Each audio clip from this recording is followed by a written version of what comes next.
Hey guys, how's it going? Trazer here once again, and for today's video, like I said on Monday's video, if you guys didn't see that, I'm trying to make my commentaries more topical. So this topic actually coincides with this gameplay. Now this is a 40 for 1 gameplay with the FAL, silenced, red dot, you know, I think the same perk setup, all that stuff. So it's a really good score, very above average score. That's my only death right there, and I almost got a nuclear streak, but you know, I run out of kills and gameplay ends up finishing like 3 kills for a nuclear. But yeah, anyway, so about the topic. So like good score but bad gameplay. Target check. So what I mean by that is this gameplay, if you can't send the time bar, it's about 10.5 minutes long. So it's extremely slow paced. So these 40 kills are just spread out over a long period of time. So like, you may look at the score and go, oh, that's amazing. You know, I've never gotten that in TDM, or I've gotten close TDM. But then if you watch this, it's extremely boring gameplay.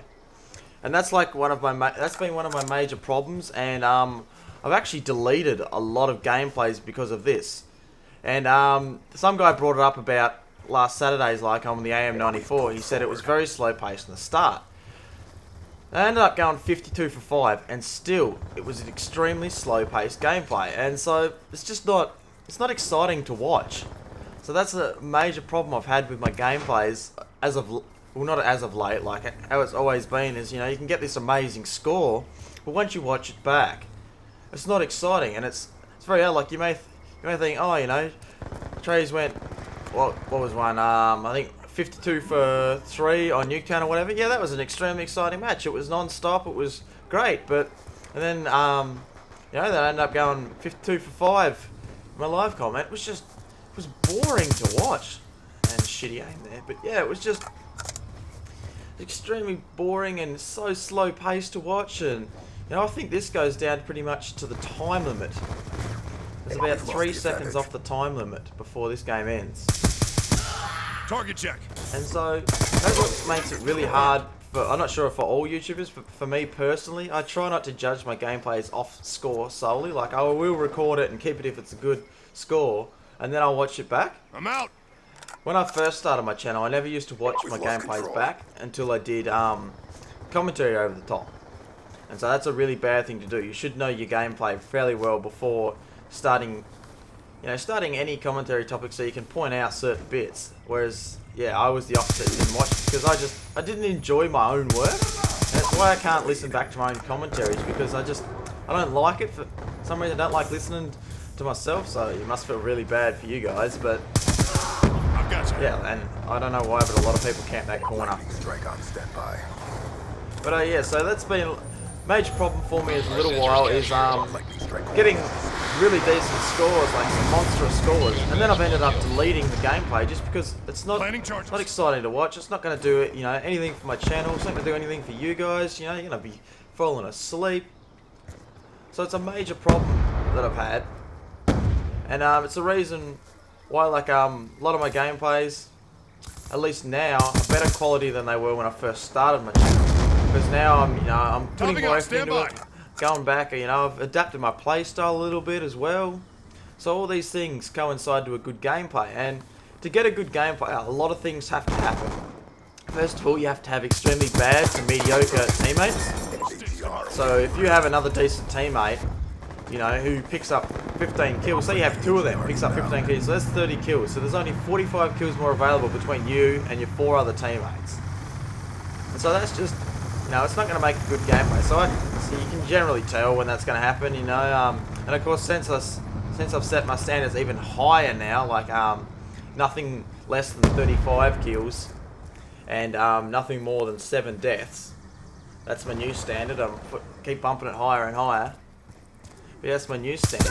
That's 35 kills. So double that. That's 70. So I'm almost getting, my standards are almost half the kills in a TDL. So if I got a six-man team, so 5 other people on my team, those other 40 kills have to be split out between, you know, the other 5 guys on my team.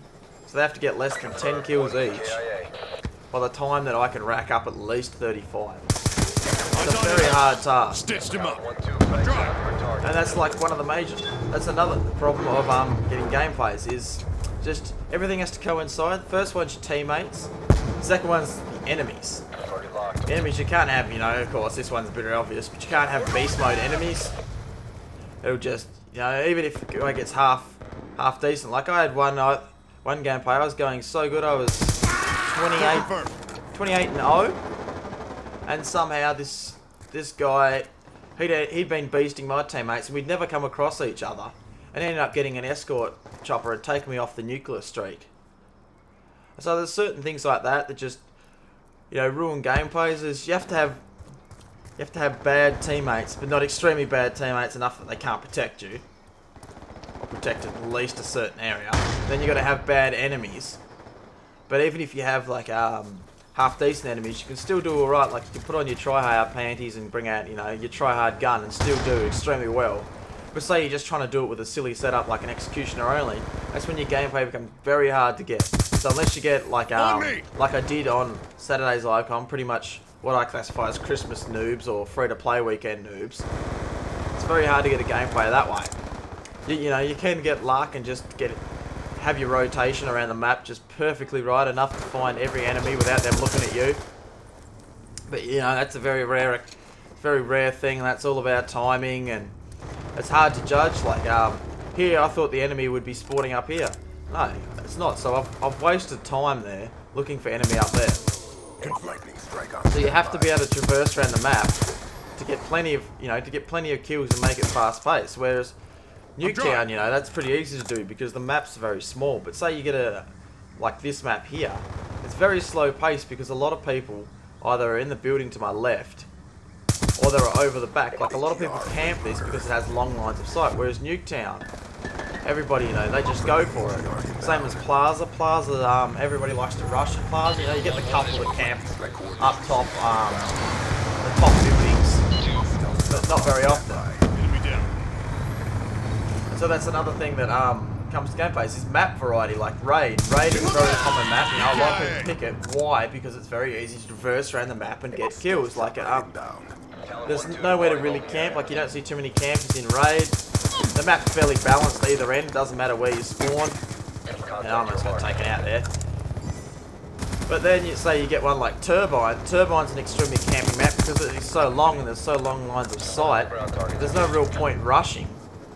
Because, you know, you can see that long line of sight that you're going to rush to. And that's why a lot of people camp that one. And that's why it's a really good map for snipers. Like, snipers just dominate on Turbine. That's when everybody pulls out a sniper.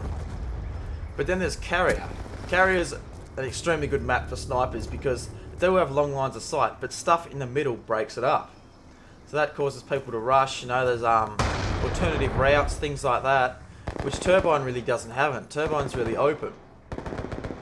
And so, yeah, like it's really hard to get a gameplay on Turbine because, you know, my score per minute is 437, so that's, you know, that's a fair bit. So that is constantly rushing non-stop. When you get a map like Turbine, if you want to, you know, you kill the enemy and then you want to rush their spawn, they're spawning at the other end of the map, which, you know, the map's probably 3 times the size of Nuketown. So you've got a long run. So, you know, while you're trying to entertain everybody, that long run, you know, it's just you on the screen running. And as you can see in this gameplay, like, a bit action-packed here at the end. I think I pick up about 5 kills in the end.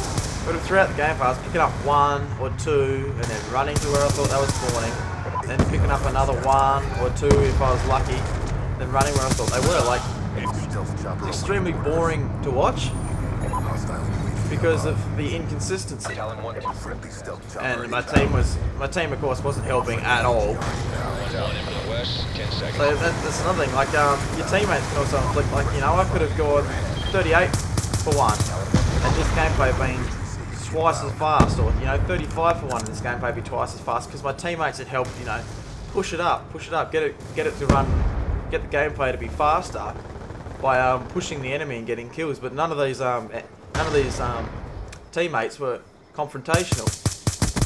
And there's my sexy aim right there. I can't believe I missed those first couple of shots. I was way off. But yeah, so I hope you enjoyed this topic. I hope I got all my points across. I'm not quite sure if I did or not, or if I just probably rambled shit for 10 minutes. But it was a bit more topical, you know. It was about one topic. Didn't really change my mind, you know. Talked a little bit about the maps, things like that. So I hope it was very informative for you guys. Gameplay's winding down now with my excellent aim. I missed both of those guys probably 10 times in between getting that last guy. But anyway, I've been Trace and I'm out. Hope you enjoyed. I'm sorry about the slow-paced gameplay, but I just kind of had to address this problem of sometimes why I delete so many gameplays, or why I hold high standards for myself at least. You guys may not think they're high standards, but to me they are. Anyway, I've been Trace and I'm out. See you guys.